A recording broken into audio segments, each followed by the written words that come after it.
আজকে আপনাদের সাথে শেয়ার করব ক্রিমের রেসিপি।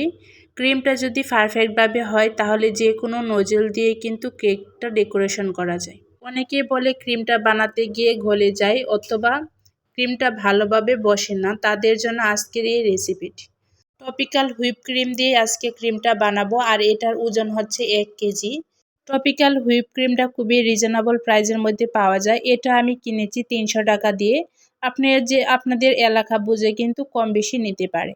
আর দেখেন প্যাকেটের গায়ে কিন্তু ডেটটা দেওয়া আছে, অবশ্যই চেক করে নেবেন। আর টপিক্যাল হুইপ ক্রিমটা ডিপ ফ্রিজে সংরক্ষণ করতে হয়।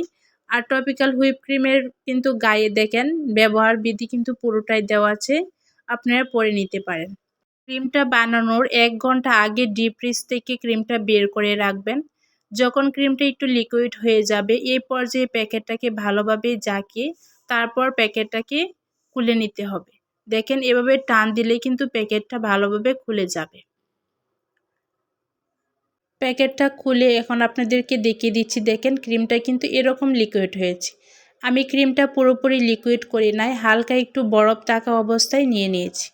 এখানে আমি মেজারমেন্ট কাপ দিয়ে 1 কাপ নিয়েছি। আপনারা চাইলে 1 থেকে 1.5 কাপ দিয়ে ক্রিমটা বানাতে পারেন, তবে এর চেয়ে বেশি একসাথে ক্রিম বানাতে যাবেন না, তাহলে দেখবেন পারফেক্টভাবে ক্রিমটা হবে না। এখন ক্রিমের যে প্যাকেটটা আছে সেটা ভালোভাবে টিস্যু দিয়ে মুছে দিতে হবে। প্যাকেটের মুখে যে ক্রিমটা লেগে আছে এটা যদি ভালোভাবে না মুছেন তাহলে কিন্তু নষ্ট হয়ে যাবে। আর একবার ক্রিমটা ডালার সময় দেখবেন ভালোভাবে ক্রিমটা বসতে যাবে না।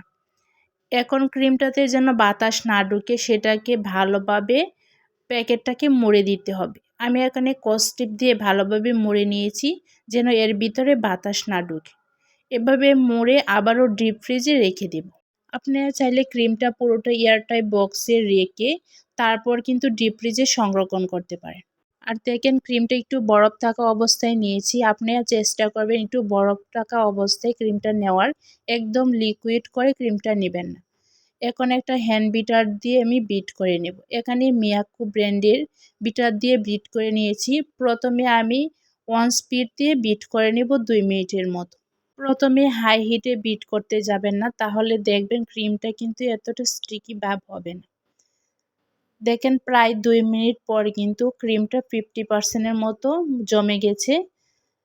এখন একটা স্প্যাচুলার দিয়ে সাইডের ক্রিমটাকে মাঝখানে এনে দেব। এই কাজটা কিন্তু অবশ্যই ফলো করতে হবে, কোনোভাবে স্কিপ করা যাবে না। এখন আবারও 3 স্পিড দিয়ে বিট করে নেব 1 মিনিটের মতো। এভাবে বিট করতে থাকবো। দেখেন ক্রিমটা কিন্তু ভালোভাবে বিট করা হয়ে যাচ্ছে। দেখেন আরও 1 মিনিট বিট করার পর 80% এর মতো কিন্তু আমার ক্রিমটা হয়ে গেছে। টপিক্যাল হুইপ ক্রিমে যথেষ্ট পরিমাণে মিষ্টি আছে, এখানে আলাদাভাবে কোনো মিষ্টি অ্যাড করতে হয় না। আর ক্রিমের ফ্লেভারটা ভ্যানিলা ফ্লেভার। এখন আবারও হাই স্পিড দিয়ে বিট করে নেব 1 মিনিট। আপনারা যখন ক্রিমটা বানাতে যাবেন বিট করার সময় একটা গাঢ় পাত্র দেখে বিট করার চেষ্টা করবেন, তাহলে দেখবেন ক্রিমটা তাড়াতাড়ি জমে যাবে। দেখেন একটুও কিন্তু স্কিপ করি নাই, ভালোভাবে দেখিয়ে দিচ্ছি। 1 মিনিট বিট করার পর কিন্তু ক্রিমটা ভালোভাবে বসে গেছে।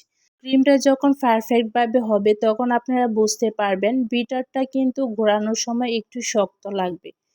আর দেখেন আরও 1 মিনিট পর কিন্তু ক্রিমটা ভালোভাবে হয়ে গেছে, আর ঝাঁকানোর পরও কিন্তু ক্রিমটা পড়ে যাচ্ছে না। ক্রিমটা একদম পারফেক্টভাবে হয়ে গেছে।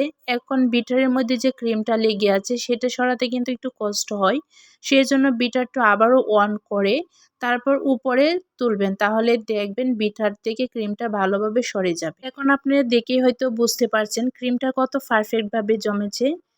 এখন ক্রিমটাকে এভাবে কিন্তু আপনারা 5 মিনিটের মতো নর্মাল ফ্রিজে রেখে তারপর নজল দিয়ে কেকটা ডেকোরেশন করে দিতে পারেন। এখন আপনাদেরকে দেখিয়ে দিচ্ছি বাটিটা কিন্তু একটু কাত করলে দেখবেন ক্রিমটা পড়ে যাচ্ছে না, তখন বুঝবেন কিন্তু ক্রিমটা পারফেক্টভাবে হয়েছে। টপিক্যাল ক্রিমটা বানানো খুবই সহজ, 4-5 মিনিট বিট করলে কিন্তু খুব সহজে ক্রিমটা রেডি হয়ে যায়।